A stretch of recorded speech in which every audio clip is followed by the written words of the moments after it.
Revenge of the Creature in 3D, the sequel to Creature of the Black Lagoon, and the only 3D sequel made in the 50s. You can find a copy as a standalone disc, but it's an anaglyph, and as such should be thrown into a deep black lagoon. I hate anaglyph. Happily, you can find a proper 3D version on this retrospective Blu-ray collection. That includes the third movie, The Creature Walks Among Us, which is not in 3D.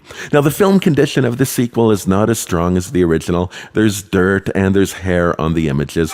Often one eye is softer than the other, which isn't really a repairable issue and common in these old movies. Not the worst I've seen, not by a long shot, but it does impact the experience. One of the overall problems with this movie is a lack of close-ups. Much of this movie takes place far away from the camera. In a strange way, this is a good thing considering the condition of the film. These distant shots make it easier for the eyes to forgive the technical imperfections. There are also many flat shots put in here, mostly underwater, including some recycled alternate takes from the first movie, which presumably would have been available in 3D, but here they're put in flat. Now, this was Universal's last 3D film, and the stereo feels like it's an afterthought. So much so, I wonder if the director believed the 3D would end up not being used, and as such gave it little to no consideration. But still, we do get some stereo fun. One moment we get a rope tossed toward us, and there's also another nice moment of the creature leaping up out of the water at us. But for me, the best moment were the windows in the water tanks that made for the most interesting stereo view. Probably the only moment where the 3D adds emphasis to the story. My eye is drawn into the portals and has me wondering about the person looking in and how the two worlds looking at each other are reading so much into each other, yet manage no actual connection at all. The creature being looked at, but not seen, heard but not listened to. Now, there's a choice to be made when watching these movies. Is this creature a fish or a man? The decision is yours, but whatever door you choose to walk through completely changes the experience of all three movies. What I like about the movies is they never really give you enough on-screen information to make a definitive conclusion. Is the creature falling in love with the woman?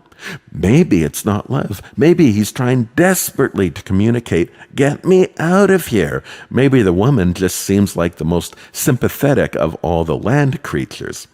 Yet, that might be even sadder than infatuation. She's there to pick and prod like everyone else.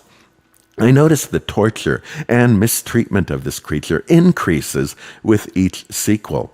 At the end of the third movie, we have the beast, now mutilated by the whitecoats, committing suicide. Was it intentional, as a man would do, or done out of ignorance, as a fish might? Which would be more tragic? Story-wise, I actually prefer that third movie out of all of them. Now, the first two are filmed as thrillers, but that third is more of a Twilight Zone episode, and I feel it hammers a point about how horrifically abusive medicine can be. One recurring theme in all three movies is what might be described as a worship of satiation. Here, the satiation is curiosity, but replace the creature with a woman being kidnapped for prostitution, and you could easily imagine the treatment of her would be the same. The universal attitude of everyone involved is the thing is either satisfying me or it's wrong. To that end, the title of Revenge may be very appropriate. A curious thing I've noticed in crime stories is the more murderous types, both men and women, seem to have in common time spent as a prostitute. There seems to be a real human need to give back the blessings we have received. But let's get out of these deep waters and lighten up the subject. The first movie had some great iconic imagery. In the second one, we get some throwbacks to the famous image of the creature carrying around the woman.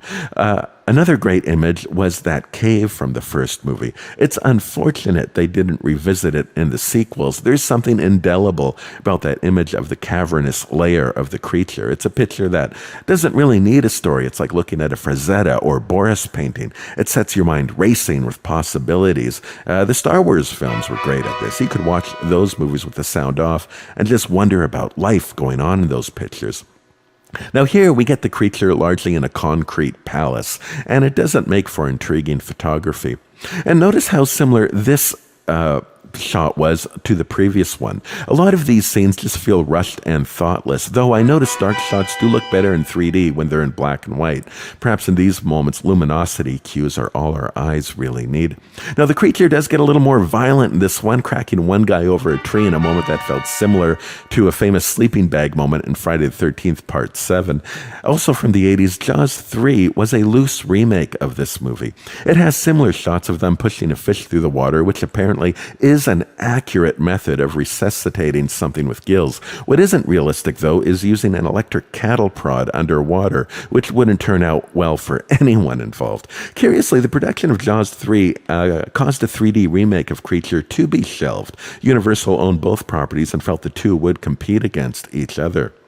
Now, Clint Eastwood is in this, his second film role. It lasts all of 23 seconds. A lesser studio would have put his face on the Blu-ray cover and released a new edition every year. Perhaps some credit to Universal for not doing that, or perhaps Creature is a larger selling draw. Eastwood was supposed to be playing a bit of a dimwit in a moment meant for comic relief. However, the joke went over my head. Now, I am not well-traveled, so many things go over my head, but the commentary let me know that I wasn't alone. In fact, that brief moment with Eastwood was one of many examples where the scripted intentions failed to come across on screen. Further comparing the script to the final product is a good lesson in getting it wrong. The creature was supposed to be agitated by camera flashes. The first death was a guy who took pleasure in antagonizing him, none of which you see. I'm not sure this was ever going to be a great movie, but it had a lot of unrealized potential. Now, there's a nighttime shot where the creature grabs a girl and jumps off the deck into the river. That river had an undertow that caught both actors. The girl was quickly rescued by the crew, but the guy in the suit was swept away and resurfaced outwards in pitch black darkness. After a period of time at water, he was lucky to catch the attention of a passerby in a boat. When he finally returned to the set, he discovered they had completely forgotten about him and had no idea he was even missing. And you think you're not appreciated at your job.